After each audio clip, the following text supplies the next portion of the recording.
Hey, it's your girl, Miss J, at the Sugar Shack. It's Thirsty Thursday, Thirsty Thursday, Thirsty Thursday. The repetitiveness. Yes, because it's what? Thirsty Thursday. Oh, we got a good show for you guys. We have some special guests calling in. I'm so happy that it's one more day out of 5 days a week. I cannot wait for Friday. It's tomorrow. It is tomorrow. I can't wait. What about you? I know it's already here for me. No more waiting. Oh, my God. So this is Miss J at the Sugar Shack. I have our producer, Mr. Monty, in the If background. it wasn't for my staff, like 66% of my staff being off tomorrow, I wouldn't be at work tomorrow. I understand. So, Got a good topic about coworkers also, just to let you know. So, but I'm a good boss. oh, I know you are. Thank you. Yes, So I get, we have compressed work week. So they because all get off. Well, not they're all. That's why I said 66% because 2 people are off, and 1 people works a half a day on Fridays because she has a compressed work week. So she works 9-hour days Monday through Thursday, and she gets to leave on a half a day on Friday. that's I wish I had that. Yeah, I couldn't get With it out being quick enough. salary, Yeah, and salary.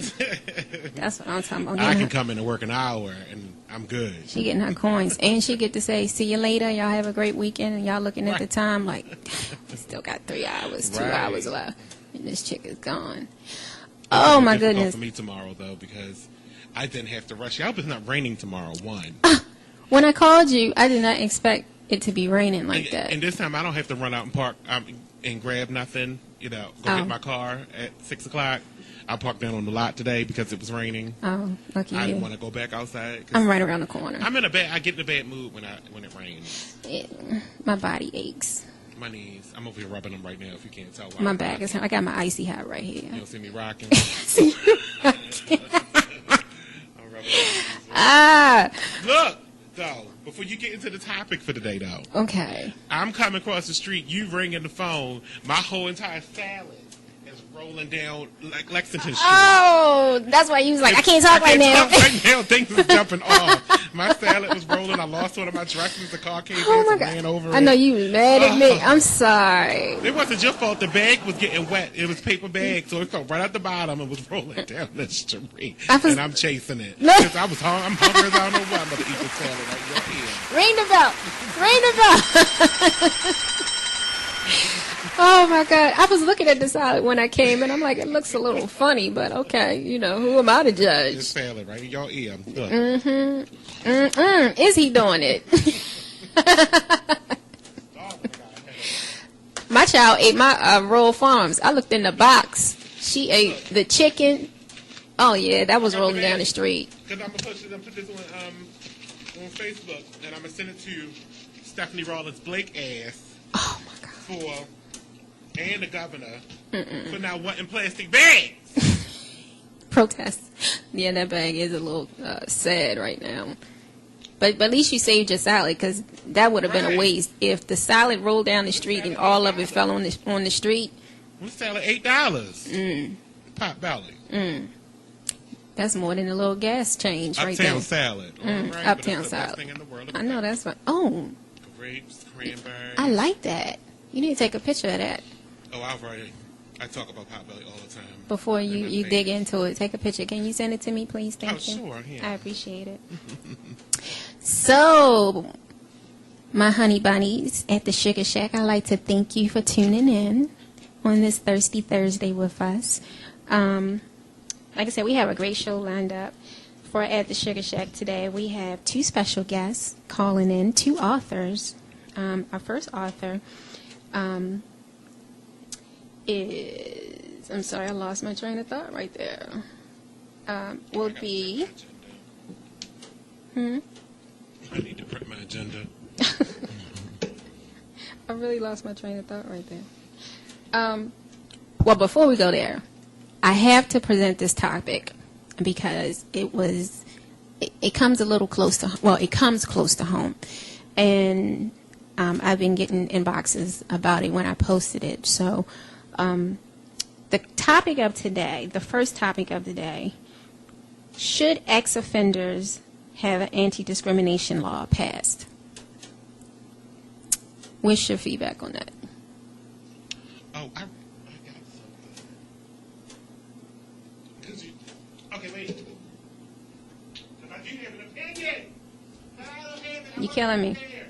You're killing me right now. I'm going to scream for a second. Don't scream. I'm going to go to my bag Should we go to break while you're screaming? and get my opinion out my bag. I meant to tell my boss at my job that you brought this up as a topic because she's still at the job, and she would. I think she would have loved to listen in on something like this because of where I work during the day. I can't tell you where I work during the day. I wish I could, I know only they would love because the reasons of what we do. to. Okay. I understand that. We're not in. We don't do press releases and stuff like that at my job. So, but this is right on the lines of what I do during the day, and with recidivism and all that kind of stuff. What was your question again? After all of that, I forgot. You're killing me right now. I know, right? It's Really difficult. fast. But I think I can find it right here. Oh, should ex-offenders what was the question? Laws be passed. Yes. I say yes. The reason I say that, I know with the last election, I saw a lot of offenders who wanted to vote, and they thought that they couldn't vote, But they actually could. but they actually could. So you can imagine the turnaround, because I was actually at a polling station helping some of the registers, and they brought family members or whatever. They've never been in a registry office, and you could tell that they wanted to vote because they were asking questions, and we had to step in and let them know it's your right to vote. Just because you had an extensive vacation, and we know people who've had extensive vacations, Plenty of them. that's your God-given right to vote. Once you go in that booth, Well, I don't know about God-given. well, I say God-given because, well, okay. Yeah, because I'm getting ready to go there, and I don't want to go in there. the church. Well, they were preaching it in church also What? about offenders Oh, being I see able what to you're saying. vote. Okay, I see what you're saying. That But the right to vote is a human right. it's a human right, but when the church heavily is involved, people take it a little more seriously. Yes. And I mean, if it's not the holy roly hypocrites, And they're there. But that discussion came up because, like I said, I have family members who've been in and out on vacation, and I know it's a little hard for them coming home, trying to get reestablished, trying to get a job, trying to get the same rights as the people that are outside doing their things from Monday through Friday, 9 to 5 or 7:30 to whatever. So they have to go through a lot of hurdles, which I think it depends on the crime. Yeah. What's interesting when you brought this up, the Turks and Caicos passed a law. It's funny that the Turks and Caicos is way more ahead in this line of discussion than the U.S. is. Because new legislation banning discrimination against ex-offenders has passed there in May of 2014. And here's who's excluded from the law, though. Straight on to your point. People that were involved in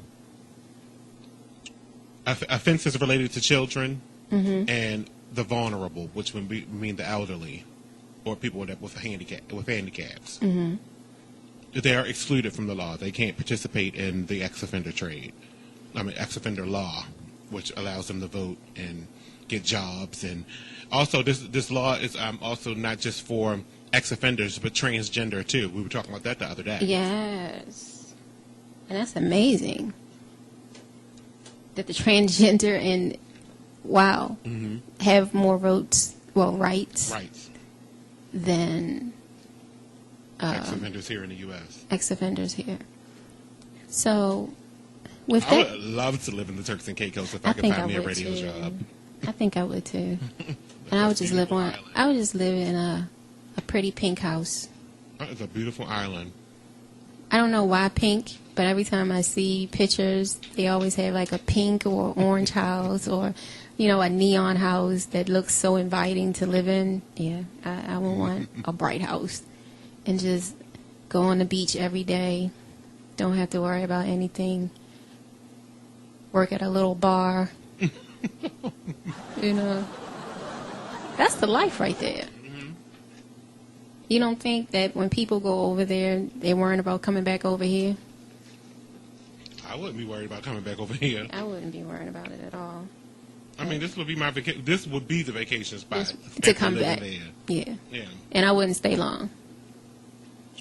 Because the weather is always nice. Did you see that question I asked on Facebook today? Uh, I just wanted to get your opinion, just to slightly change the subject a little bit. okay, what was it? Not much. I don't want to go off a topic, but I just wanted to get your opinion. What was it? I asked earlier this morning, do you think fining illegal immigrants is appropriate to make them legal in the U.S.? Finding them. Fining. Fining. Yeah, making them Okay. pay. Yes.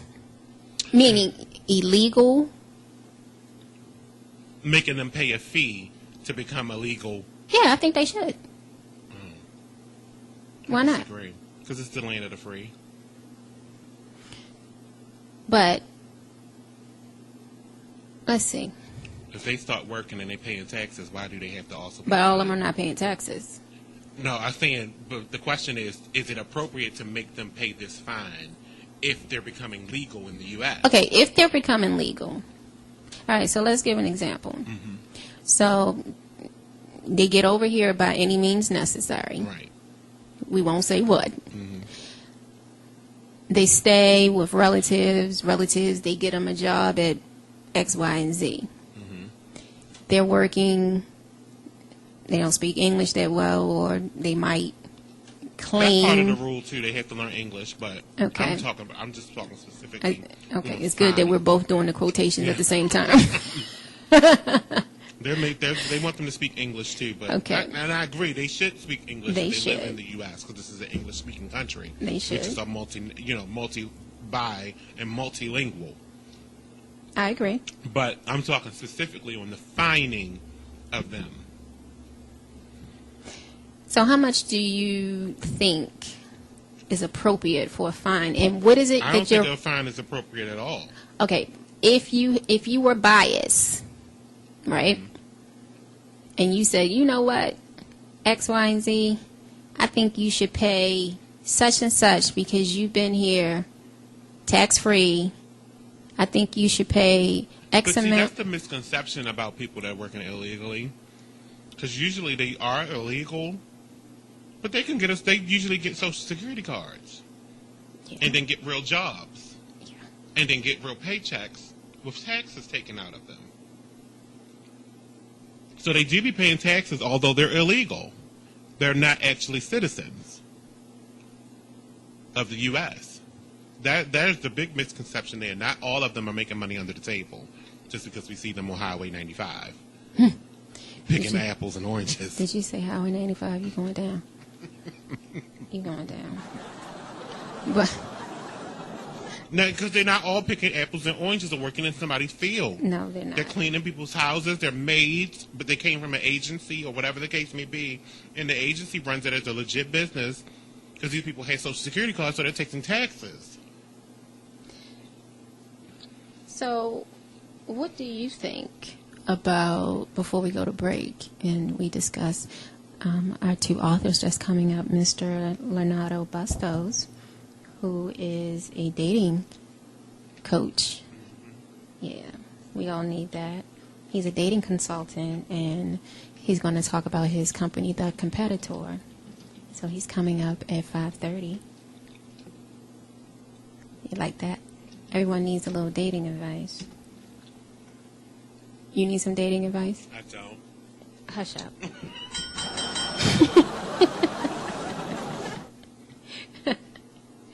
I need all the advice I can get right now. And then we have Mr. Doug Hurld, who's another author. He's with timeandeternity.net, and he's going to talk about getting our organizational skills together. That chick in the bathroom peeing. I can't do you right now. I'm sorry. I can't. Please give us a call. We would like to hear from you guys today at the Sugar Shack. You can give us a call at what? I know you're waiting for me to put it up on the screen. Oh, my God. What is going on? I'm eating my salad. You got to get it together. My salad time. Oh, my God. 1-855-835-5857, extension 1. Or you can text us at 443-642-9403. I came in here with good intentions today, and you just got me going down with you. I'm going down fast. Give us a call at the Sugar Shack. This is Miss J and Mr. Monty, and we'll be back.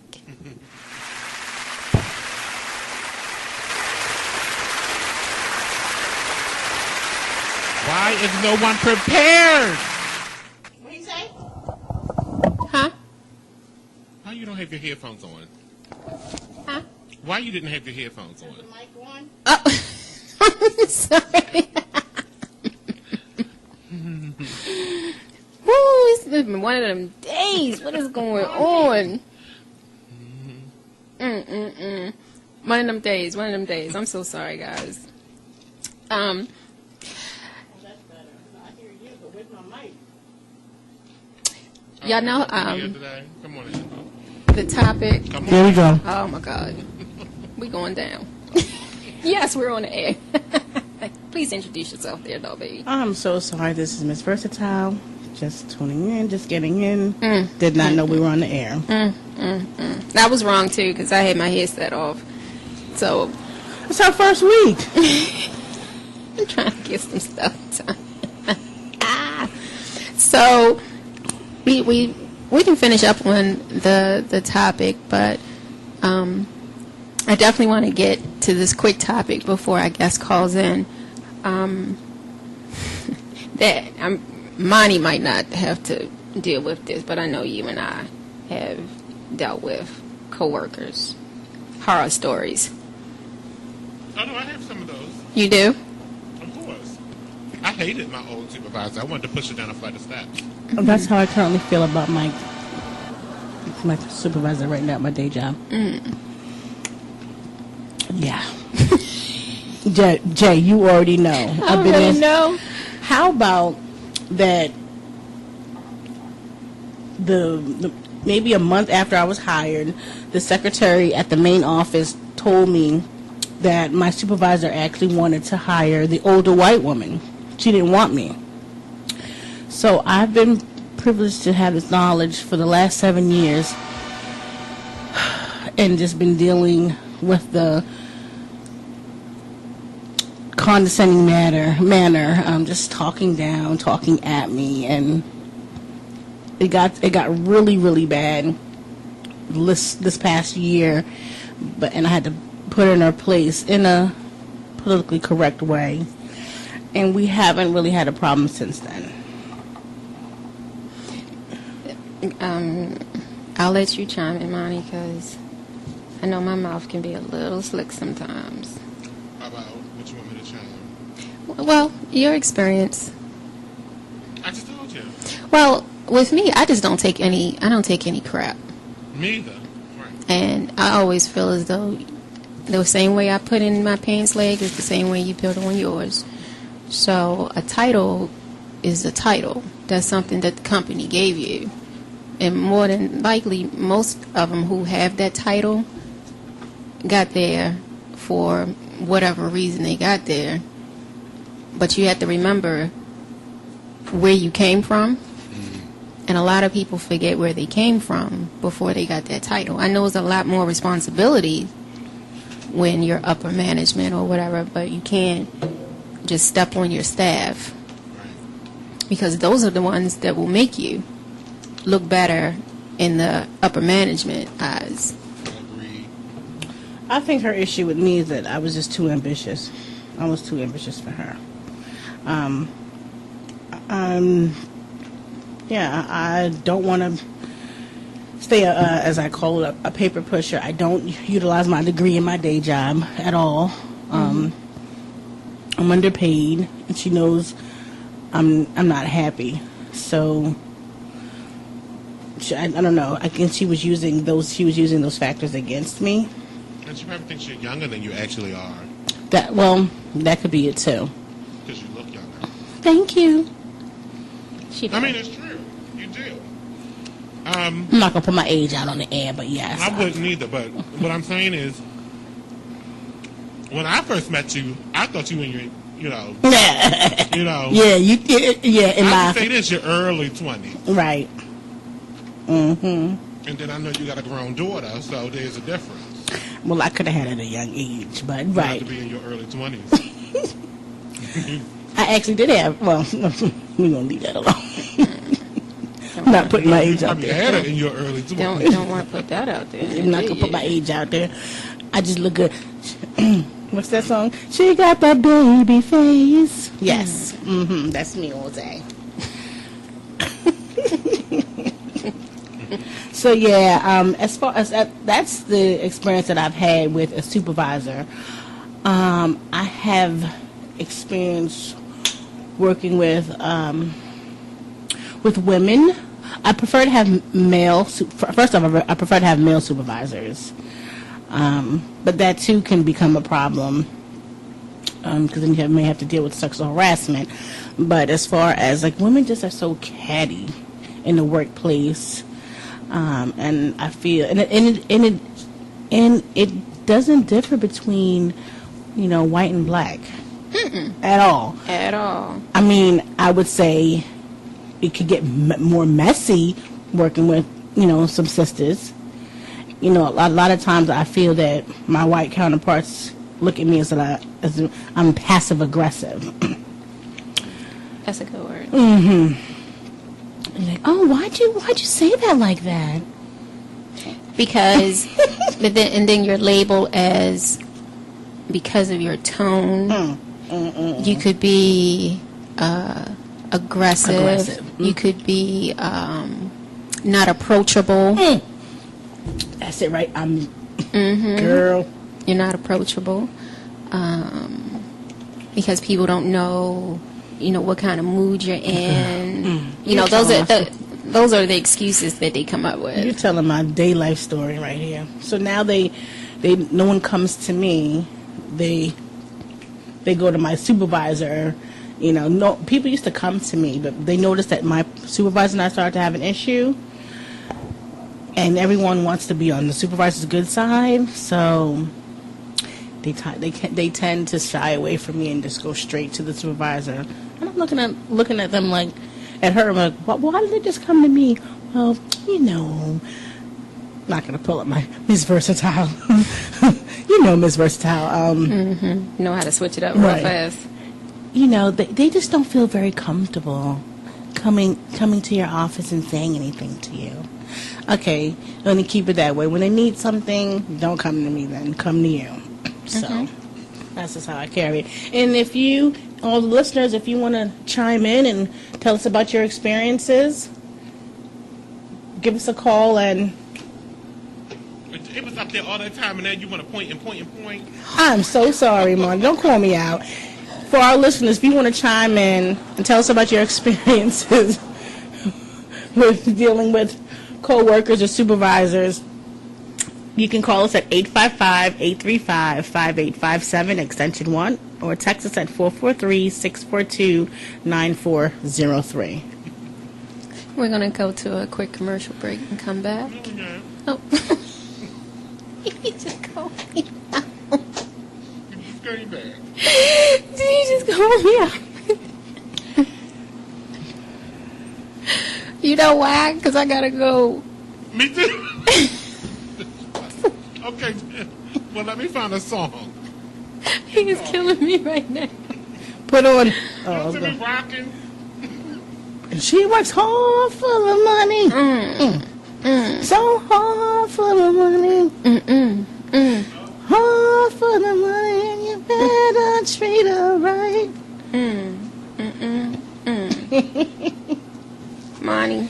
Give us a song, Monty. Take us You out. know what? Because he's so concerned about that daggone salad right there, he can't think straight. He can't think straight right It's now. called Uptown. He said it's an Yeah, oh, I'm sorry. You got to put a title to It's it. an Uptown. It's an uptown salad, and he can't get his mind right because the salad was rolling down the street. So That's that pot. I've never had a salad from. I've had the sandwiches, and I must say, they are. Yeah, they are too.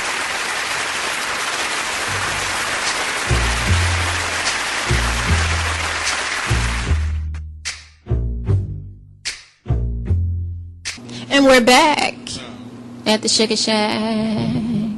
At the Sugar Shack. I wanted to say that I thank everyone for tuning in at the Sugar Shack. I've been getting some great inboxes, personal inboxes from a lot of people, and saying that we're doing a good job. So I just wanted to tell y'all that. Awesome. Yeah. Awesome sauce. So I appreciate that. And my number one groupie, I have a number one groupie. You gonna share? I don't know if he wants. He reached out to me early this morning, like around 1 o'clock this morning. That's kind of When I posted, y'all saw my pictures. risque. On your page? Yeah. Yes, girl. So How you doing? Oh, okay. He posted these. I've seen these. yeah. So my number one groupie, because I hadn't talked to him in a while. He's a good friend.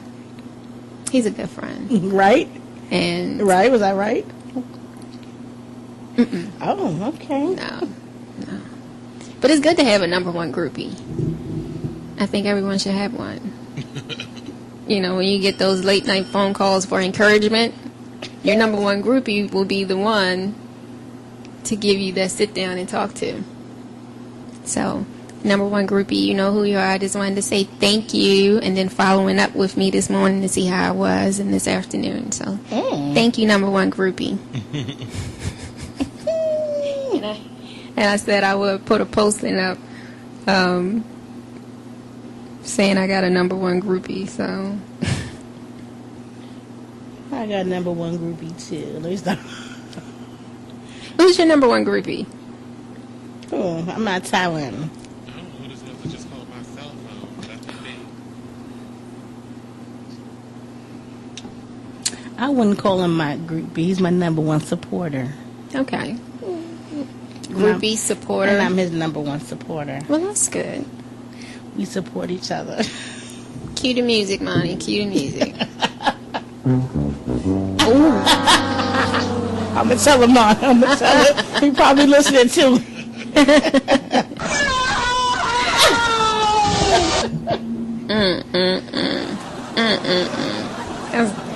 So, if you had a groupie, how would you feel? Would you feel as though I mean, it would depend on the the yeah. the state of the Yes. groupiness? The groupiness, the groupieism. It would depend. Like, it's okay to,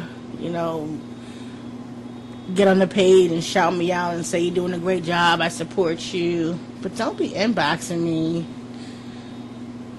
late at night, With this number one groupie, is cool because he does give like good advice. I miss that. I miss that too. My glasses. Dead air. Go ahead. Talk. Oh, okay. Hello? I couldn't tell. I couldn't tell. Look, you telling me something. And he's telling me something. No, I'm telling you, no dead air. Oh, okay. No one was there. I was moving something. Oh, I'm sorry. It's one of them days, y'all. I'm trying to get it together. But Your number one groupie. my number one groupie is a male. It's not a female. Just put that out there.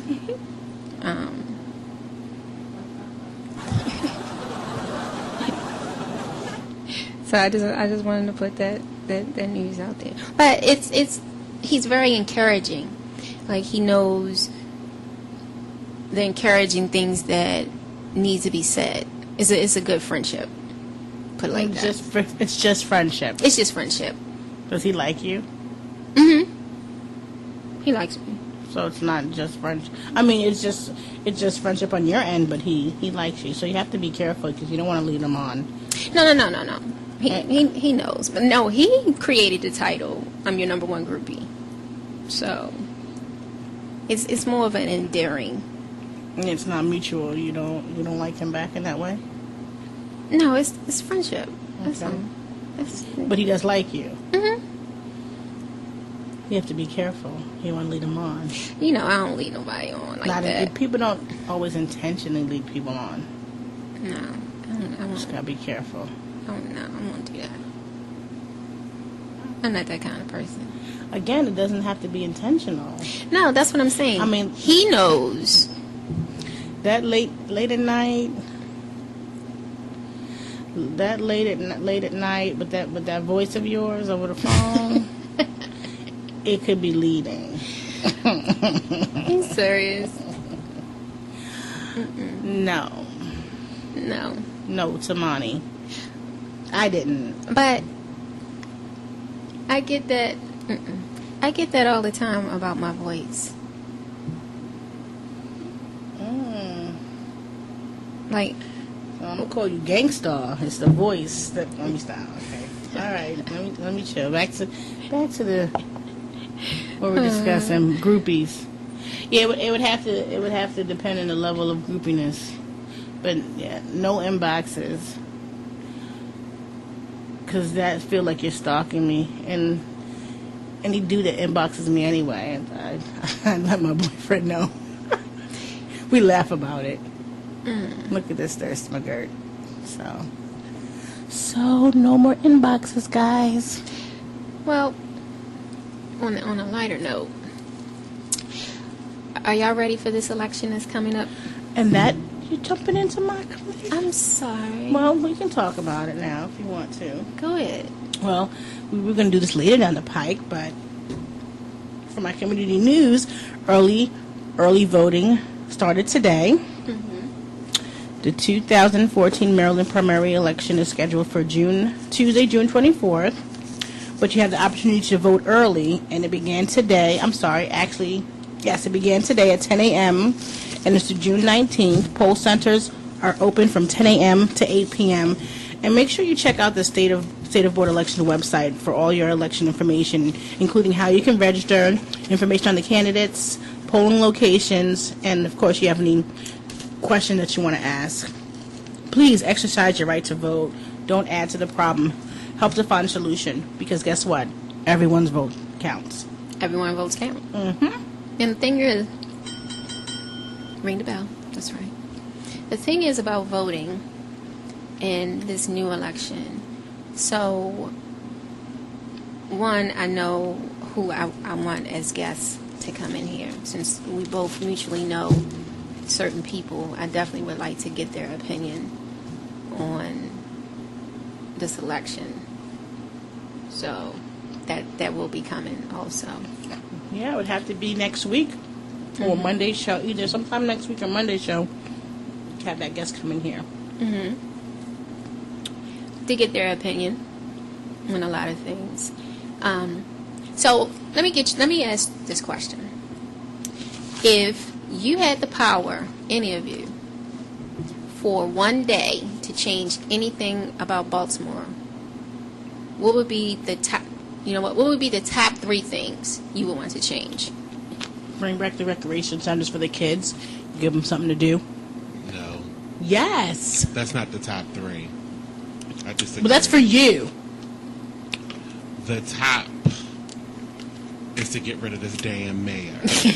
Oh, I might even want to touch that. We already knew that was coming from Monty. We are 2 doors away from her ass, and I can't stand it. Do you want Sheila back? I do. I want Sheila back too. I'm not gonna lie. I really, really do. Well, here she's gonna be running. She'll be running for next election, so for next So we term. think. Well, She yeah. hasn't She's decided. running, and we all know that as Miss Dixon fan, they can try to keep it under wraps if they want. She hasn't decided yet, but I know I'll be the first to know. I will hear about One it of my on. good girlfriends. Hey, Sheila. So, Okay, so for Monty, get rid of the mayor. For me, they really need to open these recreations back up. These kids need something to do. That's still not the top. Okay, go ahead, Monty. Number 2. Oh, this is your opinion. No. This is what needs to happen. Go ahead.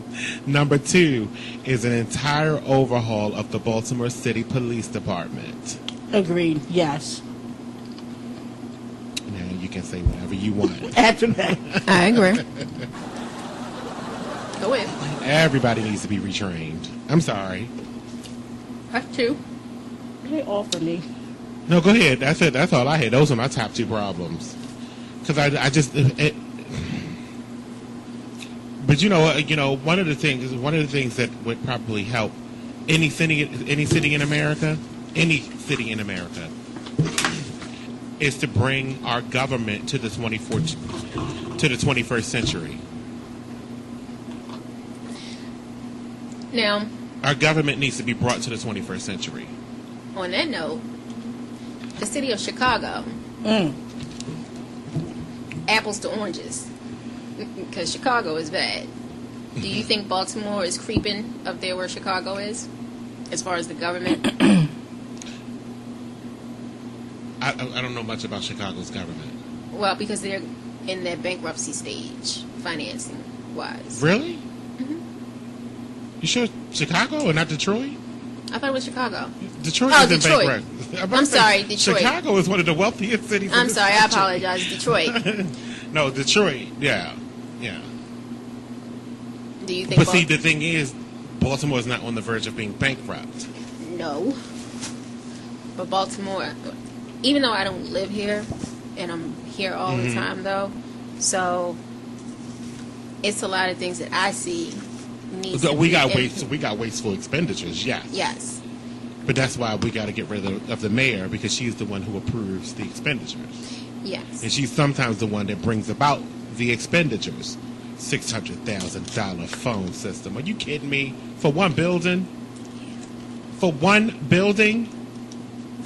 Do you think? You better go get Verizon and stop playing with me. Since she's on your number 1 hit list, Stand her. Ooh. do you think she solely makes the decisions? No, she does. She does. She approves the budget. That's why she's on your number 1 hit list. Yeah. She does. And if she's not, then then there's a big problem with mismanagement. Oh, it's definitely a big problem Yeah. with mismanagement, and they're definitely not putting the money where it needs to be. That's right. So I definitely, number 1, these raggedy streets for me, because my cars have gone into plenty of potholes. Secondly, the recreational centers, that is like a given. It's nothing for these kids to do. And then I just heard they have a curfew. I think that's. We need to have a curfew though. How about I just came home and I just, before I got here, I saw about literally 50 kids ready about to fight on my block. That's a tiny block. Well, there was not on my block, but like on Okay. right on the outskirts. And no police were outside. And normally Baltimore County is right there. Exactly. And guess who was unfortunately trying to be in the ring? Yes, I had to pull her in No. This is what we not. This is we will not do this. You're college bound. Anything? No. So yeah, they need a curfew and they need something to do. They need structure. They need more mentors to step up. Definitely male or females. Because the females, when I was talking to one of the delegates, and they were saying that the females, these young ladies, are a little more rough around the edges than the guys. So I really think more mentorship for these kids is mandatory. So if anybody can free up an hour time to a child who doesn't have anybody or who needs some structure in their life, I think that should happen. What you think? Monty. You know what?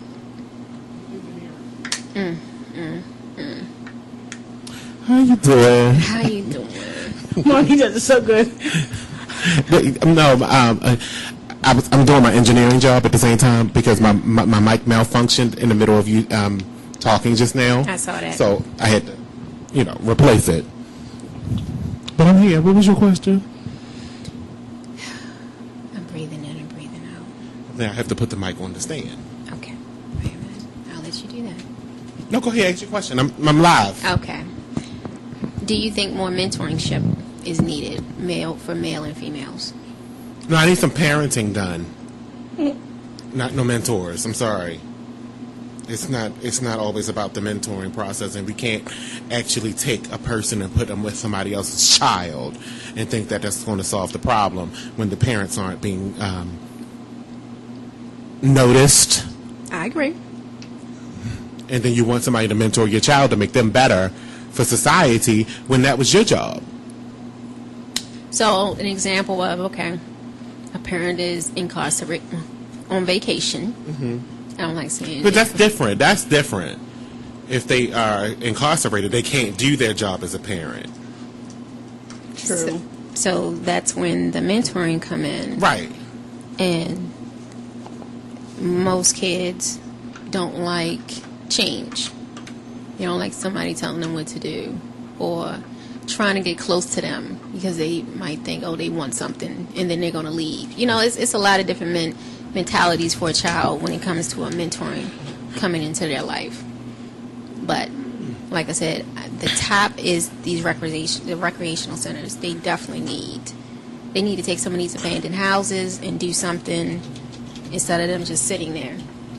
It's a lot of housing in Baltimore that's just sitting there. Oh, I was told it's break time.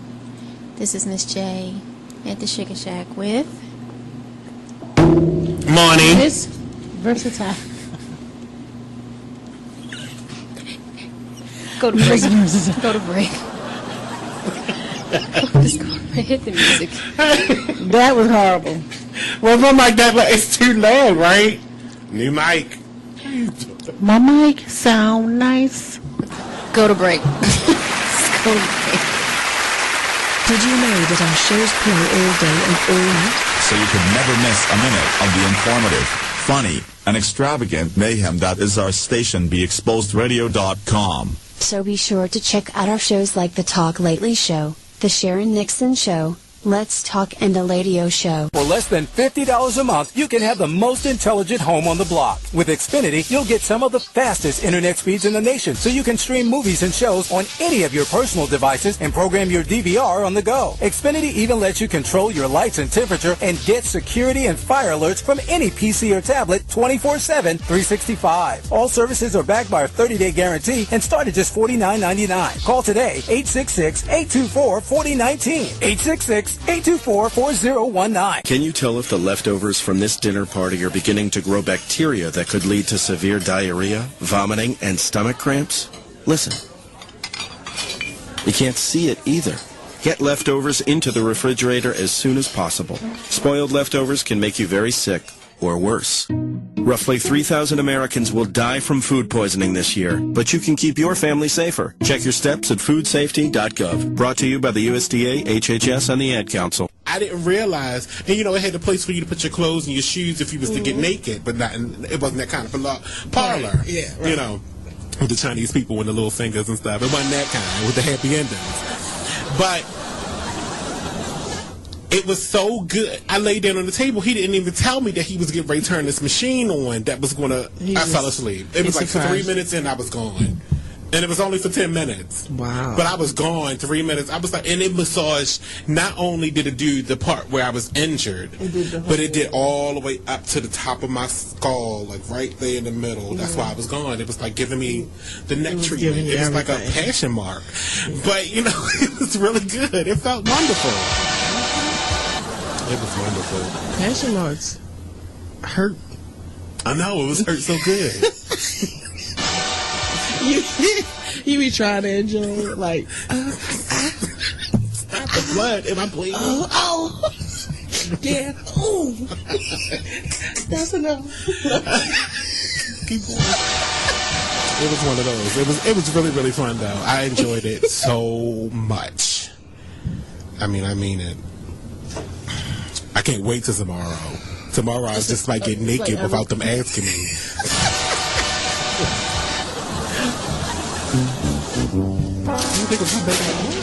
Why are you naked? Kill the visual. Kill the visual.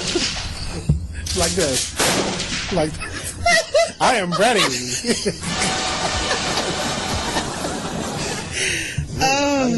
You jump, baby. Thank you. Dear Wendy, hi. Hey, girl, forget about a snafu. I've got a major bomb. I'm a 29-year-old childless wife who has been married for 4 years, but known my husband for 8 years. I have a jump-off that I've been luxuriating with for the past year. Wendy, to make a long story short, I got caught up recently slurping off my jump-off by my husband in our bed.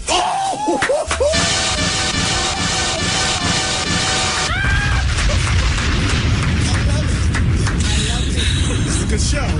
It is a good show. It's a real good show. I would so be listening if I wasn't actually executing. Me too. Oh my gosh, my husband, which is the basis by which I do this show. That's why it's called the Wendy Williams Experience, because I like to do stuff that I be listening to. Yeah. Hopefully, everybody else. I'm thinking if I can pick the common denominator. And slurping and jump offs is definitely the common denominator of this show. Oh, yeah. All right, everybody. Okay. Okay. My husband was mad for about 3 weeks, and he said the only way he can forgive me is if I agree to a threesome. So, Wendy, I agreed. When the day came for the threesome, I had no idea who it was going to be until the person walked into the house. Wendy, here's the bomb. Dave, get ready. It was the guy that I was jumping off with for the past year. How you doing, husband? How you doing, Miss Thang? How you doing? My husband and my jump off. Wait. My husband and my jump off was getting down and dirty like they've been together for years. Yeah. My question to you is, number one, is my husband gay? Number two, is my jump off gay? Number three, what the hell should I do? Everybody's gay. You need a divorce, a breakup, and a good lawyer. And an interview with the Wendy Williams Experience afterwards. How you doing? And all right. You didn't think about that one long, did you? Huh? You didn't think about that one long, did you? Hell no. If I walk in, if you walk in the room and your husband is in bed with your jump off and they've been getting it on like everybody's holes all open and they've been doing it for years and whatnot, then hell, everybody's gay. And I want a divorce for everybody. We've been married for 4 years. Thank goodness we don't have any kids, and I'm 29, still tight enough to do it, drop it like it's hot, old enough to know better. I'm so out, it's unbelievable. And with no baggage, I still want alimony. Meaning kids. But I still want some alimony. Yeah. Or people will find out at your job that you pack baloney. Now, how far do you want to take it? Right? Ladies, don't you stick them up and stick them up? Wow. I want to know what's Little Kim. He's more gossip. You need to pick it up. Wendy girl, who's the gay rapper?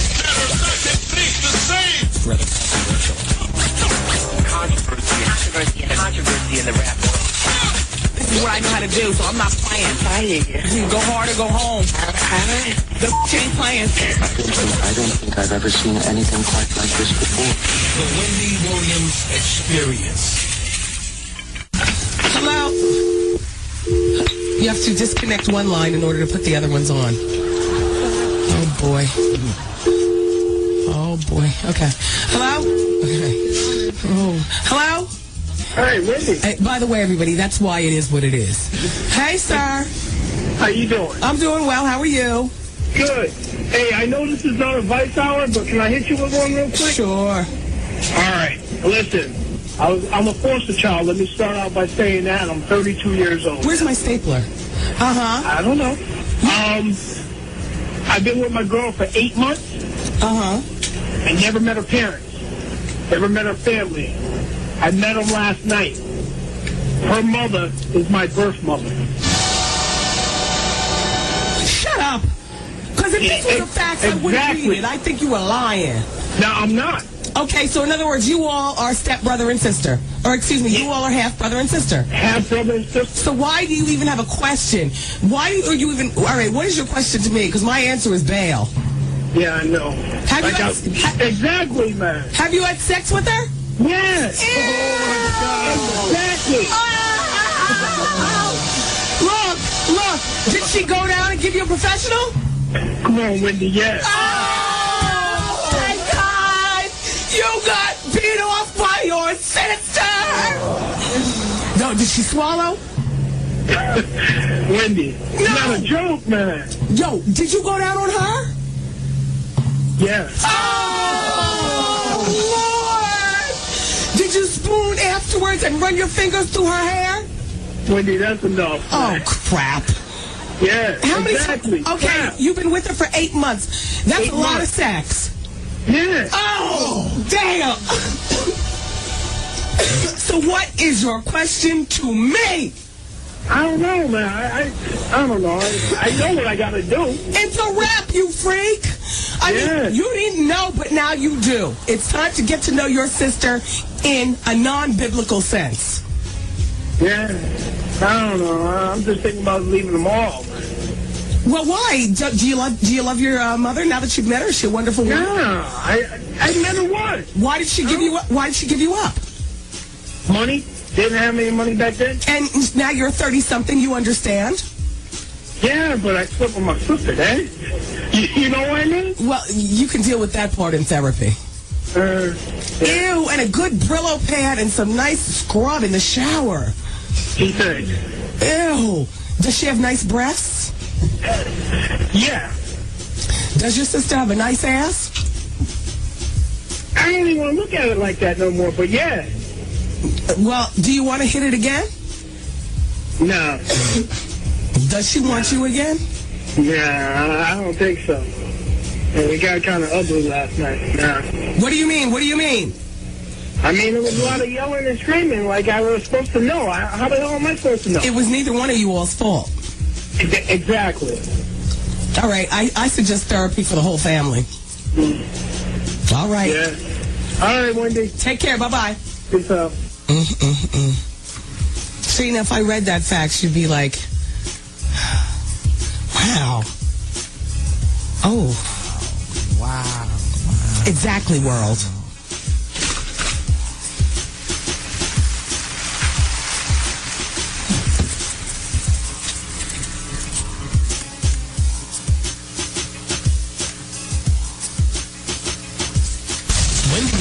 I'm constantly sleeping with my baby's daddy. He is engaged to get married to someone else. Should I give it all up and say, well, I tried to have a relationship here? You can't have a relationship. He's engaged to somebody else. He's about to get married. Really, I just can't take it. The Wendy Williams Experience.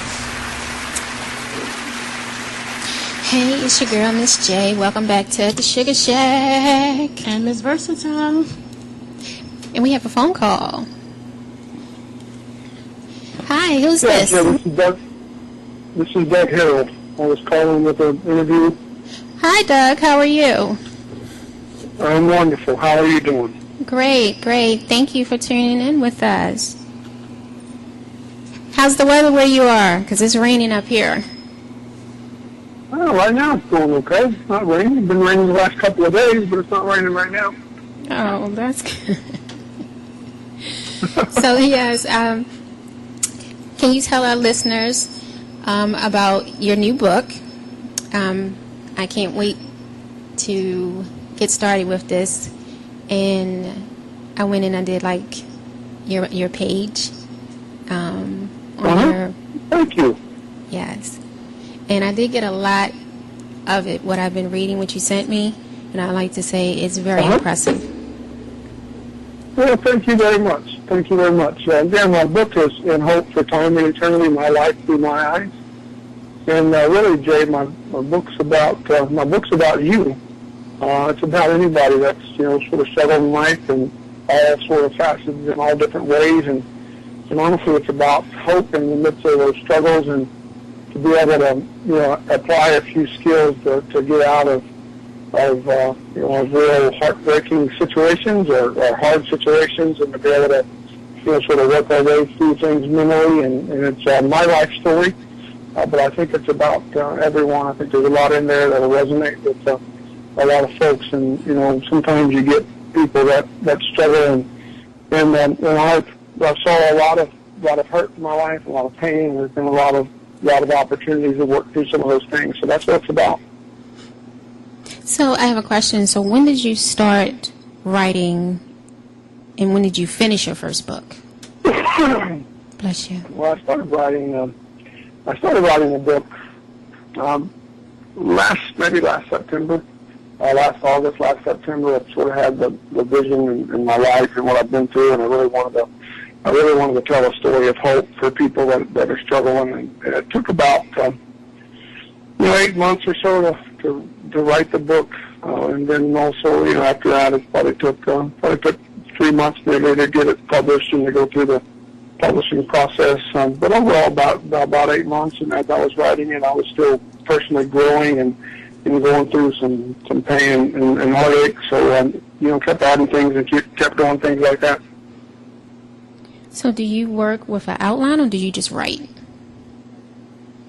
Well, I sort of took a vision, and then I sketched an outline in writing the book in the past, present, and future in order, because all of us have a past, and sometimes the past is pretty painful and pretty hard. And so I sort of took a look at my past and how things in my life had affected my life, being raised without a father and some other things, and so that's where it starts. We oftentimes are angry and upset in the day in which we live, and yet never know why. So I wrote it in the past, present, and the future.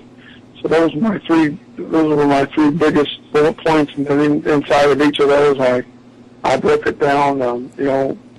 About when we got to the present, I broke it down in my friends and family, sort of leadership and business, and then also my ministry, because I've pastored a church for about 20 years. So I broke it down in that, and so I had a rough outline, and then I sort of tweaked it, as I went, and as I was understanding what was relevant and my pain, in order to help other folks that were going through quite a lot of those same things. So, what in your heart made you say, you know what, I have a lot to say? What was it that made you say, I'm going to write this book? Honestly, for people like you and everybody listening to us, I wanted to help folks. I know there's a lot of brokenness. I know there's a lot of folks that suffer with loss of a loved one, loss financially, loss inside of a job or a marriage.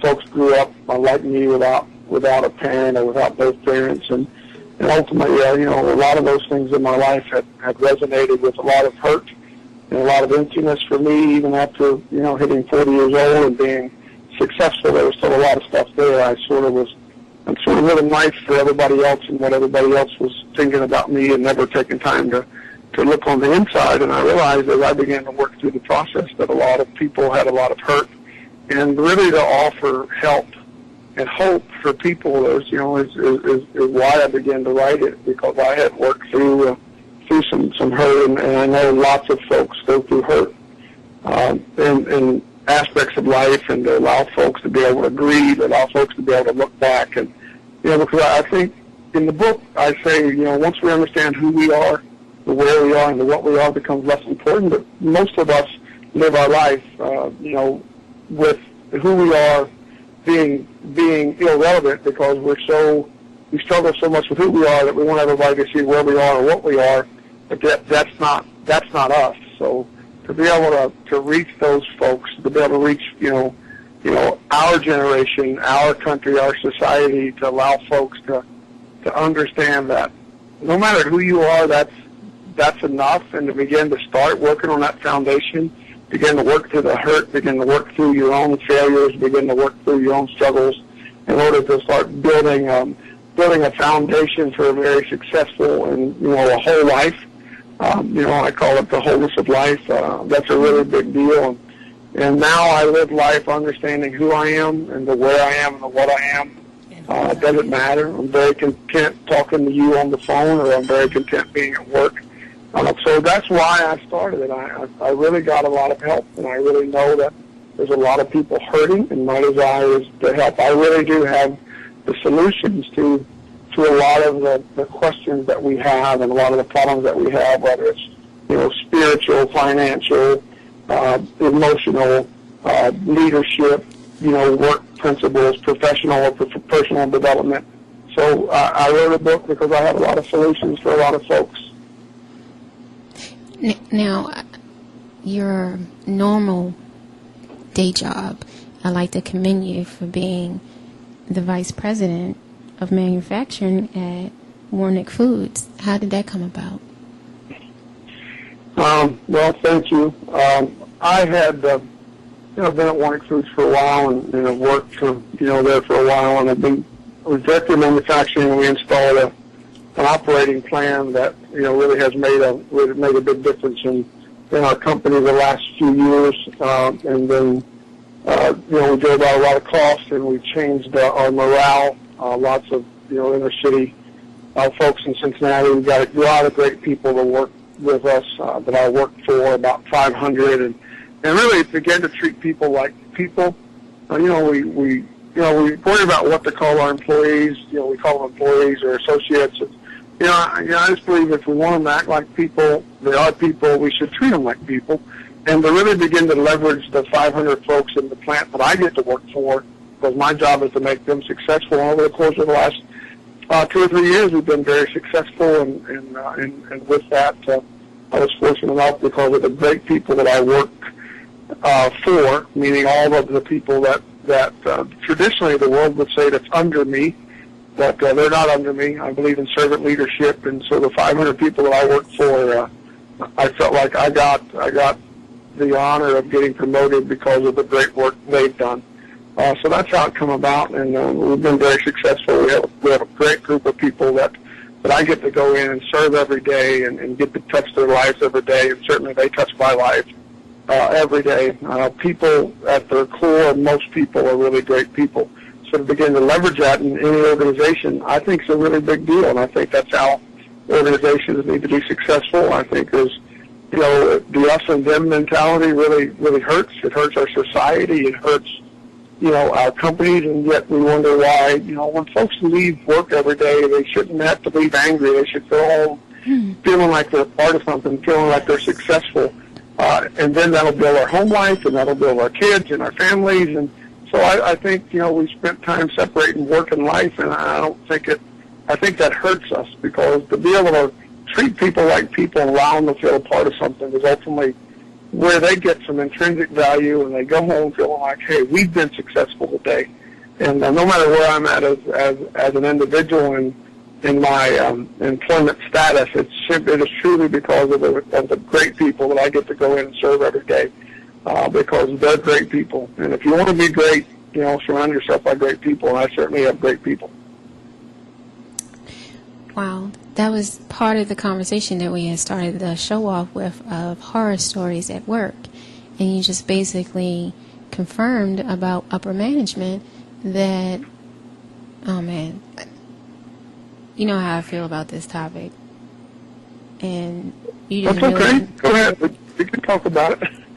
But I think, go ahead. No, go ahead. I think the us and them, you know, I've worked my way up. I got my first job at 19, and I've been working ever since. You know, I grew up on a farm, but I think the us and them mentality is really hurting our companies in America. Certainly manufacturing, and then you know our core competency of a country is manufacturing, and to be able to, you know, leverage our great asset, the most important asset that we have is our people. And to be able to treat them like people and really serve them in the servant leadership model, it's amazing because it gives them hope. It gives them the reality that they're a part of something. You treat them like you care because you ultimately do care, and I care about people. And I think that servant leadership model has been very successful. I think we've forgotten it, and my goal is certainly to teach it and to teach organizations how to begin to treat people, you know, like people and leverage our number one asset. Our number one asset's people.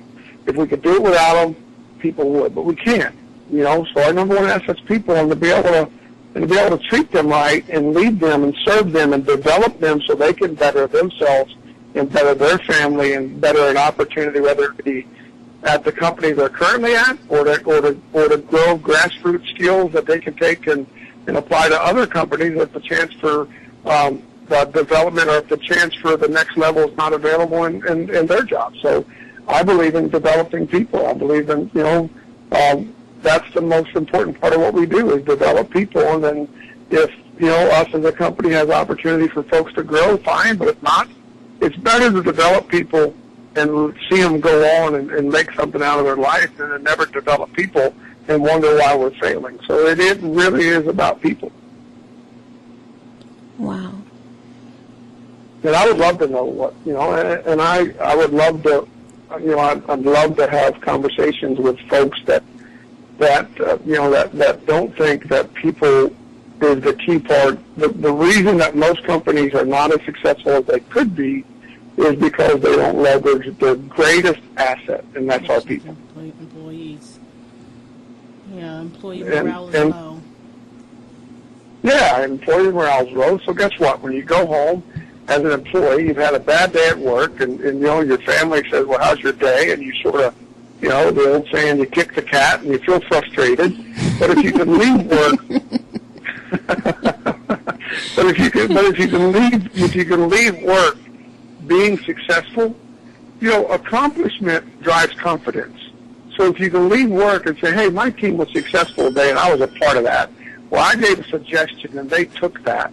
So then you go home, and you know your friends or your family, your wife or your husband say, you know, how'd your day go? And say, you know, it was really good. And maybe you don't talk about work, but at least you know you don't leave work already angry and frustrated inside, and then all of a sudden you go home and you take that frustration and anger out on people that you love, and then all of a sudden, because, you know, we hurt the people we love the most because they're the ones that are closest to us. Mm-hmm. So if we can just begin to change life in every aspect, you know, that's the professional development, that's the personal development.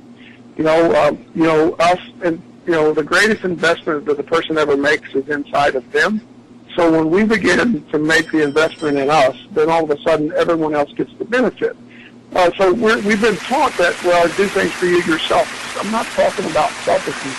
It's like the apple tree, Jays. It's you know, the apple tree. We're the apple tree. You're the apple tree. When you invest in you and you keep growing and you keep maturing emotionally, you keep maturing spiritually, as an employee, as whatever you are, that's the apple tree. And then when the apple tree is healthy, the apple tree is growing, everybody else gets to enjoy the fruit, the fragrance, and the flower of a beautiful apple tree. But if we don't invest in us, eventually the apple tree is good for nothing, and all of a sudden we're cut down and burned up for wood and then there's nothing left. So that investment in ourselves is a really, really big deal. So I want to encourage folks, and that's what this book's about. And I said this book's about you. This book, I read 8 or 12 books a month. I spend lots of money on books because it's about me. It's because I want to keep growing. I want to keep learning. We can only give back to people what we have, and eventually, if we don't put nothing back in the tank, we're going to be out of gas. So that investment inside of you, you're already very successful, but education doesn't end when we get through our formal education. It is constantly growing in life, and for you to keep investing in you, what are you doing for you? And for you to keep investing in you, TimeAndEternity.net, there's a $25 annual personal membership. That's for folks that invest in them. $25 is not a whole lot for a year, but if you're not willing to pay $25 to invest in you, the mental problem is you don't think that you're good enough. Well, you are good enough. And then when, we live life wanting everybody else to think we're great, but yet we never put any nourishment back in our own selves so we can enjoy the, no matter how great most people are, they can't enjoy it because they can never see it as themselves. And if we do, it's really messed up. So investing in our apple tree, investing in ourselves, that's when, when you invest, because you've invested in you and you put yourself where you're at, me and all the other audience gets to listen to you, get to listen to your wisdom and to your knowledge. So never quit investing in you. That's a really important deal, and that's what we do, and that's what we offer. That's what I wanted to write the book for. So when I said, I wrote the book for you, I meant it. Obviously, I've invested, when you read the book, I've invested a lot of money in me. And some folks say, well, how selfish.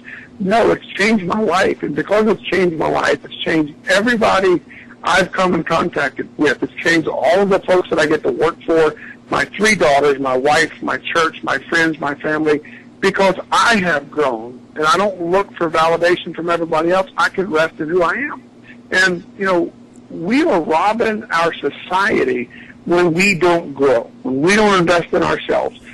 So I want to encourage you, Jay, to keep investing in you, because what you are is amazing, what you have is amazing, what you've already accomplished is amazing. And as you invest in you, the rest of us keep getting to enjoy the benefit.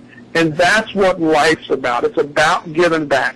But we can't give back if we don't have anything. You're going to make me cry, Doug. Thank you so much. I really appreciate that. I really mean that. You have such a future ahead of you. And for you to keep investing in yourself, for you to do those little things, to keep developing, to keep growing, to take an honest assessment of where your heart is and why you react certain ways. And not only why we react certain ways, but what are we going to do to change it? It's easy to complain about a lot in life, but to stop and say, hey, here's where we're at. How are we going to change it? And to be a part of the solution instead of part of the problem, there's no greater way to live life than waking up every day knowing that you're living your passion. And that's what you're doing. So keep feeding that. You're worth it. Wow. Confirmation.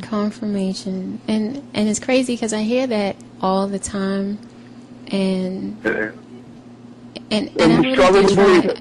I struggle with it personally because I kind of fell into this. So this wasn't the path. Okay. You really need to read my book, and we need to talk. But you didn't just. We say we fell in, but we make our breaks. You might have fell into it, but if you was completely incompetent, you wouldn't be doing it. So, okay, thank God for the opportunity. Thank God for the breaks that fell your way once. But breaks fall our way, but it's up to us to keep the breaks going our way. It's not about luck and chance. It's about drive and development. And yeah, we serve an amazingly wonderful, gracious God that's really good to us, but he's been good to a lot of people that's never done nothing with it. Yeah, he's been good to you, and you've had a great break, but you're doing something with it. And keep doing something with it, because what you got going on is amazing. And I want to help you. I want to encourage you, because we can truly change the world if we come to an understanding about what's important. And you're changing the world, and you're natural in what you're already doing. So just make sure you invest in yourself so your great abilities go forward and lead people the right direction instead of the wrong direction. You know, there's a ditch on both sides of the road. We need somebody to go down the middle and pull both sides of the road together. That's what we need, and that's what you have the opportunity to do. And you're doing amazing at it. So don't, we can look at a problem, but let's not wallow in the problem. Let's say, hey, here's the problem, and here's what we're going to do differently to talk about it, and begin to. You have a powerful voice. You have a powerful personality and where you are and who you are. And if you can just begin to rest in who you are, and then rest in that, and then the what you are and the where you are becomes less important, and you become more powerful. On that note, and I don't mean to go on, but you're really special, and to be able to take that and leverage that positively and change people that's around you and the people you get an opportunity to change, that's really powerful. Well, we have to take a quick break, and we definitely want to come back to continue this interview. This is Miss J with Miss Versatile, Mr. Monty, and our special guest, Mr. Doug Hurl. We'll be back. It's time to enjoy your TV better, your internet better, and your phone better, starting as little as $40 a month. Xfinity by Comcast offers the best solutions for all your entertainment needs.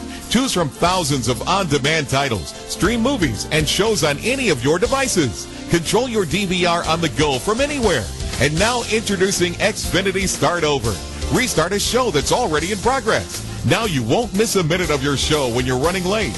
How about some of the nation's fastest internet speeds, not only at home, but when you're on the go with Xfinity Wi-Fi hotspots? How about having the most intelligent home on the block with lighting and temperature control, 24/7 security, and firewall from any PC or tablet?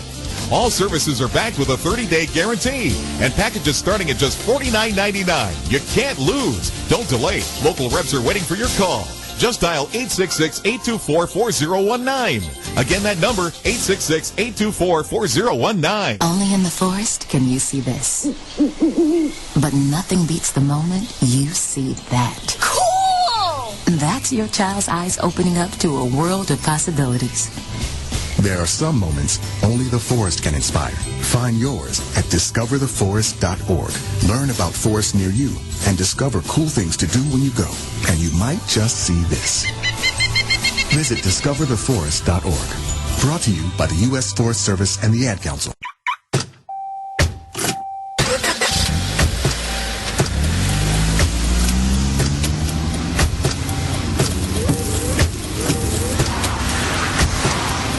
Driving has a rhythm all its own. Don't wreck it with a text. Before you get behind the wheel, silence your phone. Or better yet, designate a texter. For more text-free driving tips, visit stoptextstoprex.org. Brought to you by the Ad Council and the National Highway Traffic Safety Administration. Green light. Hey girl, school zone. I'm getting hungry. Car changing lanes. You want to meet me for pizza? Stop sign. Intersection clear. Yeah, street. Pizza sounds good. Ballin Street? Girlin Street! It's hard to concentrate on two things at once, like texting and driving. Stop the text, stop the wrecks. How will you stop texting and driving? Tell us at stoptextstoprex.org. Brought to you by the National Highway Traffic Safety Administration and the Ad Council. Hi, I'm LeVar Burton, and I'm proud to be a book person. How do I choose a book? Sometimes it's the cover, sometimes it's the title. I guess I'm pretty visual. If a book's really impressing me and the writing is really good, I will peek and see what the last paragraph is, because the endings of books should rock you. I am a book person, and if you're a book person too, read to a child and spark a lifetime of ambition. Join me at bookpeopleunite.org, because reading is fundamental. A public service announcement brought to you by Reading is Fundamental, Library of Congress, and the Ad Council. And we'll talk to you off air also. Okay.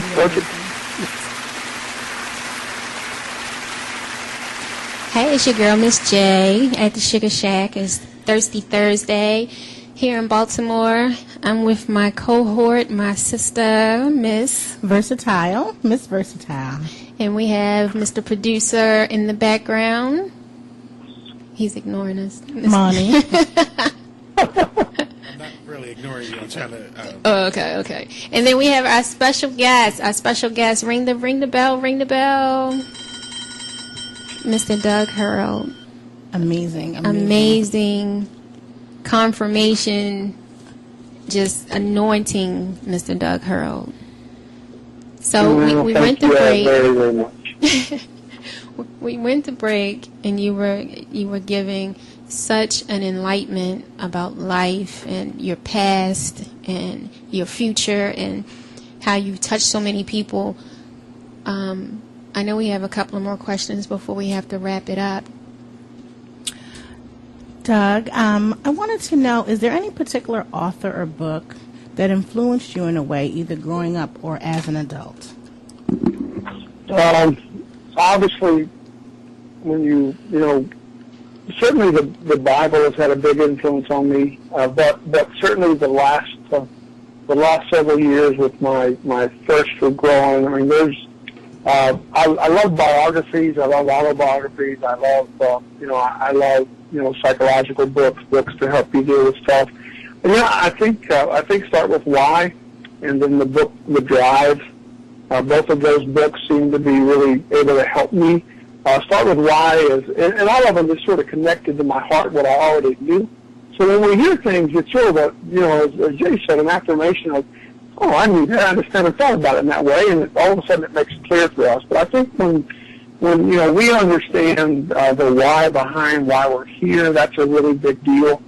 And then in Dan Pink's book, The Drive, he talks about the intrinsic value of an employee, because at some point, you can only pay people so much. So how are you going to, if sticks and carrots don't work, how are you going to get them linked in? And then ultimately you get them linked in by making them feel a part of something. Everybody wants to be a part of something.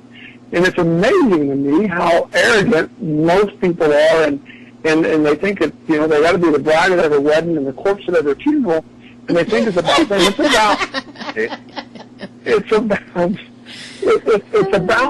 It's about having the opportunity to affect others, and so those two books. Certainly, there's a book called How to Measure Your Life that I would suggest both of you read. And who's the author of that? And part of this, Christensen. Okay. I believe it's Christopher Christensen. And all of this stuff I've got after I was 43 or 44 years old. If I'd had this at 20 or 25, as young as you ladies were, it's hard telling how many people we can affect. I mean, we're already going to change the world, and you guys are 15 or 20 years ahead of me, and that's the encouragement, But and I start reading, and I listen to 2 or 3 books. I got a long commute to work. I'm going through 2 or 3 books a week, and then reading, and then I just sort of trust recommendations of friends, or sort of just let my heart go, and we're wonderfully made, and when God made us, we're wonderfully made, and I just let my heart go, and then when I let, I just, not your heart go where it deceives you, but yet your heart goes like, hey, that thing popped up, and the intuitive side of us will say, that sounded pretty interesting, I'm going to go read that book, and then all of a sudden you're getting what you need, and then you're able to give back to others what they need, because you can only teach what you know, what you taught, and I'm sitting here and I'm talking to you all, but I'm talking to you all about things that I've had to learn, and a lot of it I've had to learn at the School of Hard Knocks, because I never had, I'm a pastor, I'm a dad. I never had it. I didn't grow up in church. I never grew up in church. I never had a dad. I'm part of a great big organization, and I never had none of that. So I've had to sort of learn. And when I said the books about our listeners and about you guys, that was my hope. My hope was to give other folks the opportunity not to have to skin their knees at every place that I had to skin my knees. That's some powerful words right there. And for you to be able to give the hope, like you said, that you had to learn it the hard way. Right. Where most people starting out in business, they have to learn it the hard way, because nothing is given to you. And a lot of people... No, and go ahead. No, yeah, you're exactly right. No, you're exactly right. Nothing's given to you. But when something is given, when the grace of God shines on us, it's important that we do take advantage of it. I lived a long time and I was successful, but I had such a low self-opinion of who I was. Every time that I would succeed, I would just say, well, that's just the goodness of God, and well, that's just just a lucky break. Well, ultimately, yeah, it was the goodness of God, but it was also me getting up, going to work every day. It was me working at it, me studying, me trying to, so it's sort of like, my wife, we've been fortunate enough, my wife had stayed home and raised our kids, and, she left a really good job to dedicate her life to us, to our kids. And, I remember when I got promoted to vice president of manufacturing back in November, she come into my office here at home, and she said, I want you to know that I'm really proud of you, and I want you to know I appreciate what a great life you've given us. And I immediately stopped her, and I said, no. I said, we built this thing. I said, this is our home. We've raised these kids. Well, we're co-laborers. It is, I would much rather go to work than I would try to raise 3 kids, And we have a wonderful home and a wonderful family, but we've done that. And if we can understand that we're co-laborers, iron sharpeneth iron, so does a man sharpeneth the countenance of his friends. It's co-laborers. I mean, you two working together. I mean, you're making each other better. So we can make each other better, or we can make each other bitter. And I want to make people better. I love that. Oh, so can you please say that again? Yes. Please. We can make each other better, or we can make each other bitter. Those choices or the same way with life. We can look at life and allow circumstances in life to make us bitter, or allow circumstances in life to make us better. That is our choice. And for 40 years of my life, or for 42 years of my life, I lived angry because I lived angry being subconsciously angry. I lived empty because my dad not being around. But what I didn't realize was the blessing of being raised by grandparents who loved me. So it is truly a blessing or a curse depending on how we look at it. So life happens, but what we do with what life happens, it can either make us bitter or it can make us better. But that choice is ours. And the difference between pain and suffering is pain is what we all have to go through. Pain and disappointment we all have to go through. But suffering is when you're inside of pain and disappointment with no hope of getting out. I'm not here to say life's great, there is going to be no struggles. No, there's going to be struggles, but we don't have to live struggles, and it doesn't have to turn to suffering because there's no hope. That's the big deal. There's always going to be pain, but there doesn't have to be suffering. So as we can learn to help each other, bear each other's burdens, to help each other through times of trouble, to weep with those that weep, but also to rejoice with those that rejoice. We can't seem to do that because we're so unwilling to be emotionally connected to anybody. But that's where the power is. To be vulnerable, to be powerful, to be secure enough inside of who we are that no matter what I give you guys, no matter what you give me, hey, I'm good. It doesn't matter what you do with it. I'm doing it because I love you, and whatever you do with it, that's fine. That's where the power comes from, and yet we've been taught opposite, to be defensive and to not let anybody get to know you because they'll hurt you. Well, they're going to hurt you either way. But once you begin to understand who you are and you invest in you, you no longer give them the power to hurt you. They don't get to hurt you. They only get to hurt you if we give them the power to hurt us. Thank you for that. Oh, my God. This has been, like Jay said, I don't want to use the same word, but it has been so enlightening, so rewarding, so uplifting. We were giving you a platform, and here you are blessing us. This is amazing. Well, you guys have blessed me richly by allowing me to be on. I'm honored that you would allow me to be on. I'm honored that you would give me this time. I love people. The first 43 and a half years of my life, I lived life subconsciously wanting folks to love me, and it always doing things for people because I wanted them to love me, and it always leaves you empty because no matter what they do, you can't accept it because you can't love yourself. In the last 3.5 years, I lived life because I love people, and it makes all the difference inside. Now, you can't disappoint me because I love you and I'm going without a hook. So, expectations lead to disappointment, and I just love you and there's no hook in it. And if we can, but that's the inside. Once our inside's that way, we can just love with no hook. And I really appreciate you guys having me on. And, and Hope for Time and Eternity is my book. TimeandEternity.net is our website. You can get a hold of my partner, Bobby Sparks. She's amazing. We really, like you two do, we really want to help folks. And I mean, this is not about selling books. It's about helping people. I got a great job. It's about helping people. It's about us trying to encourage other folks. I mean, it's one beggar telling the other beggar where I found the food, and it's an honor, and it's very humbling that two great people like you all would have me on your show, and I really appreciate it. And that's what the word says, never withhold good information for another person. Amen. Yes. Well, I would like, before Ms. Versatile continues, I would like to extend the invitation for you to constantly come back and bless at the Sugar Shack with your heartfelt wisdom and affirmations. I would appreciate it, and I know Ms. Versatile would appreciate it also. We definitely would. I would be honored. I can give you my cell number, and you can call anytime. I would be honored. It's really humbling. You guys are amazing, and I really, really want to encourage you to use that amazingness to affect the world in a great way. Now, I'm tearing up. Thank you so much. Thank you so much. You just don't understand the talks that she and I have, just the two of us. And we have some really heartfelt conversations. And when you came in on the conversation with everything that you said, you just gave the confirmation of what she and I are trying to do. And as you said, when we went to break, when we were talking, yes, we would want to be a part of anything that you're doing, wherever it is, and we would love to come down. You have a friend, and you have a supporter, and I will help you any way I can, and I mean that with all my heart.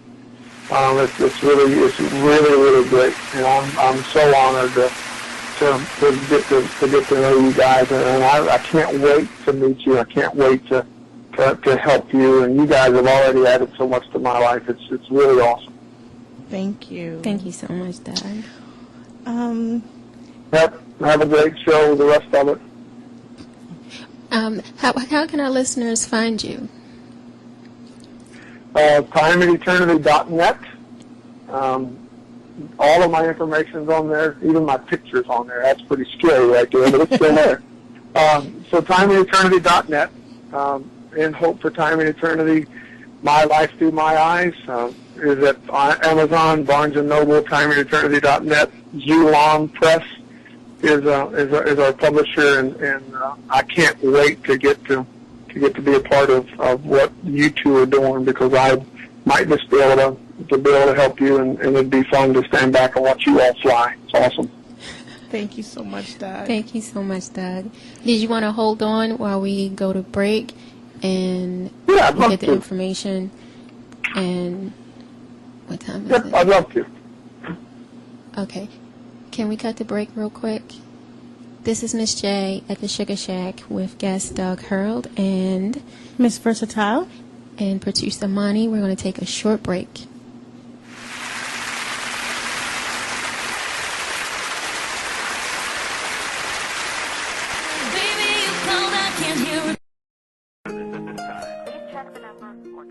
Can you tell if the leftovers from this dinner party are beginning to grow bacteria that could lead to severe diarrhea, vomiting, and stomach cramps? Listen. You can't see it either.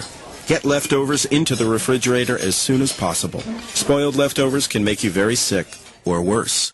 Roughly 3,000 Americans will die from food poisoning this year, but you can keep your family safer. Check your steps at foodsafety.gov. Brought to you by the USDA, HHS, and the Ad Council. Drug, alcohol, and gambling addiction can be devastating for you and your loved ones. Don't let the disease of addiction ruin everything you have worked so hard for.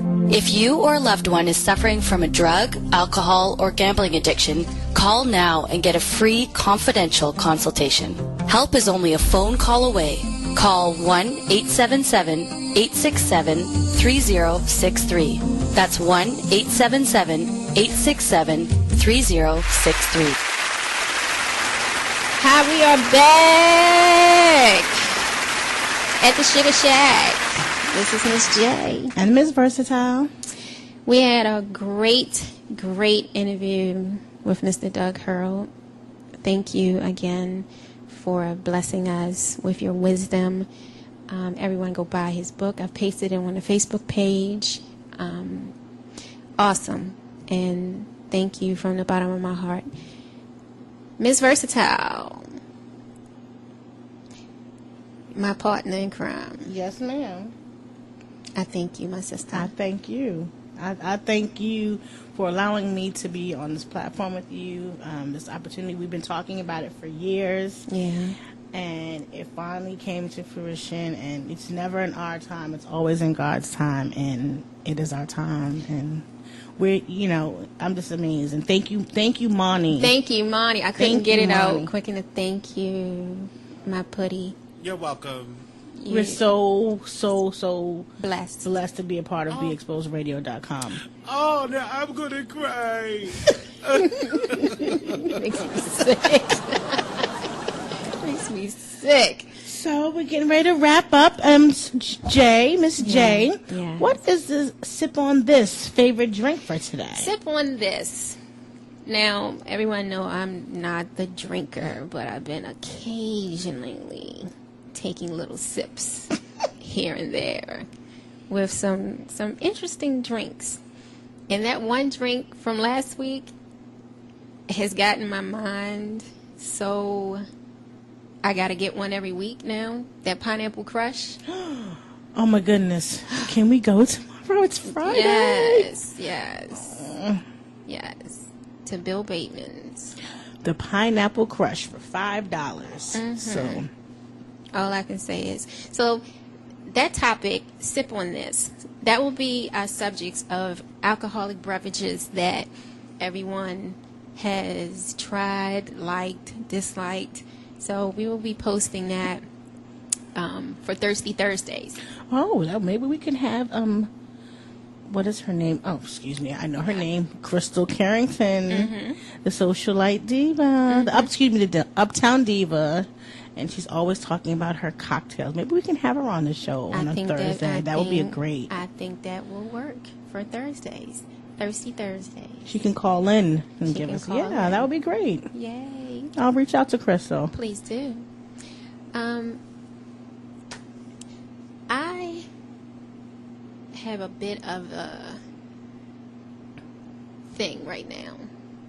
And the thing is, if you know that someone is doing something hurtful to themselves, do you step in?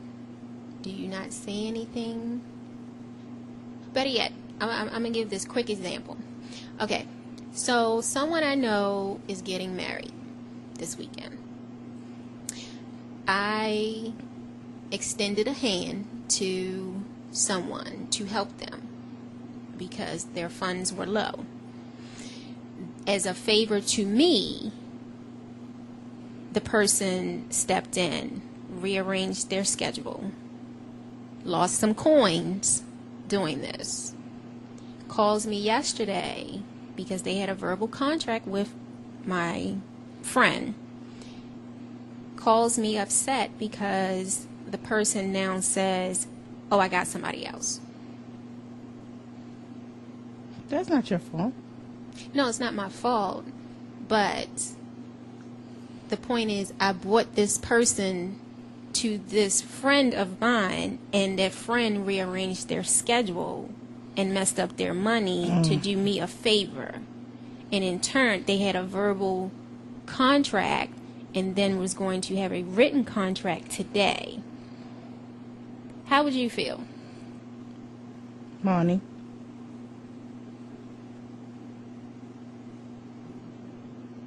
Okay, don't worry about it. It's like I'm trying to engineer the show. All right. He's trying to produce, engineer. Robbie's not here, as Triple you can threat. see. Be a third co-host. He's being a triple threat today. I'm trying. How would you feel, Ms. Versatile? Because that's messing up your friendship with your friend because you stepped in to help someone who didn't have anything. Do they reach out to you, or you yourself That person asked me, did I know anyone? And then they had another person also, but the person that they were going to bring in charged too much money. So I said, okay, well, let me call my friend to see. My friend was like, okay, how much are you working with? And I was like, well, I don't know. Let me let you talk to them. They in turn... Well, you were out of it. After they had the conversation, you were out of it. I was out of it. But then the day before, she asked for his number again. And I was like, okay, are y'all cool? And she was like, yeah. I was like, okay. And then I get the phone call yesterday stating, your so-and-so did this. And I'm like, wow. Wow. I mean, like I said, you know, you never withhold good information from people. That's what the word says. But at the same token, sometimes you have to let certain people find their own way. It's not even being malicious. You know. You were out of it. It's not your fault. Don't feel responsible. You did what you were supposed to do. But in a way, I do feel a little responsible because now this person... We're wrapping up. I'm going to have to continue this tomorrow. Oh, okay. So, yeah, I do feel just a little bit responsible because they lost. I can't do my show tonight, so that's why I say you can continue if you want. Oh, okay. They lost out on some money. They're doing me a favor. It's not your fault. You connected them. Someone else dropped the ball. It's not your fault. Don't hold yourself responsible. I'm the same way too. You know. Mm-hmm. I would be all sensitive, like, oh my God. I would be fretting. So I would have to take my own advice, you know. But it's not your fault. It's not. So a part of me is like, okay, you know, I know they're getting married, so you know she's not available right now. But yeah, I was going to call her up to let her know, look, you put me into a compromising position because he's calling me upset because I brought you to him. He rearranged his calendar to do this favor for me out of friendship because you were on the phone crying and upset and you didn't have this and you didn't have that. You understand? Like, so, but that's why I was like, let me get somebody else's opinion on that. It's not your fault. It's not your. Don't feel responsible. Okay. You did what you were supposed to do. You didn't drop the ball. Stop beating yourself up. And you know I don't like dropping the ball. So, on a lighter note. On a lighter note, we have a big show tomorrow. We have a rapper from Atlanta calling. I'm excited about that. Okay. From Bullseye Entertainment, and who's also on the roster. His name is Big Slim. Oh, okay. Somebody been working. Yeah. I'm excited. So he's calling in tomorrow, so I'm very excited about that. Next week is going to be awesome. We have a lot of guests lined up. I'm excited. So I'd like to thank everyone for tuning in to At the Sugar Shack. The best is yet to come. Yes. Ring the bell, Lonnie. The best is yet to come. Yes. So we're going to have... And be better. Don't be bitter. Yes. I love that. Better not... That's a shirt. Yes. You know how I feel about sayings and shirts. That's us. And we're going to put Doug's name on it. Yes, exactly. Because he said it, so it's in the atmosphere. What are your plans this weekend? Oh, my goodness. Okay, so tomorrow, one of my clients, Melissa Bagley, she's actually going to be in the Anthony McCarthy show at 6:30. Tomorrow? Tomorrow, yes. Okay. And Saturday, my client, Kira Brown, who had the 1-year celebration at Red Maple. So you're not going to be here tomorrow? I will be here because she's going to be calling in. Oh, here? Oh, she's calling in there. She's going to have to call in for Anthony McCarthy's show. Okay. Yeah. I like him. Yeah. If it turns out that she has to be there, I haven't decided. She and I will talk. And then Saturday. Oh, you didn't hear me? Good. You know what? Are you throwing shade? And then Saturday real quick. Saturday we have a customer appreciation for Nail Fetish Salon clients. And I was just invited to the ABA Pro basketball game for DMV Kings. Did you know Baltimore has a new team? Basketball team? I just want y'all to hear this promo that I just cut. Okay. I love it. It is from the other day, the show that I did the other day, and I was talking about that gay fight. Yeah. Are we off air? No, there it goes. It's playing now. And this gay guy got beat up at the Detroit Gay Pride. And there's a video of it. My problem with the video is that no one helped. No one stopped it. And he didn't get just beat up like by 2 or 3 people. He got beat up like 8 or 10 people. He got banked. And literally everybody, the one person that was recording just kept yelling out, first of all, you f***ing bitch. She just kept yelling out, World Star Hip Hop, World Star Hip Hop. Okay, yeah, get the proof that this happened. But your dumbass, weak-ass camera phone, you can't see a damn person's face. How about you upgrade? So you can get your pixelation together inside your electronic devices. Because you shouldn't be videographing anything with a phone like that. Gosh, Cricket user, I can't stand her. Anyway, let's move on. All new Talk Latelys every Tuesday, Wednesday, and Thursday at 7 p.m. Right here on Big Food's I thought that was just so funny. I swear.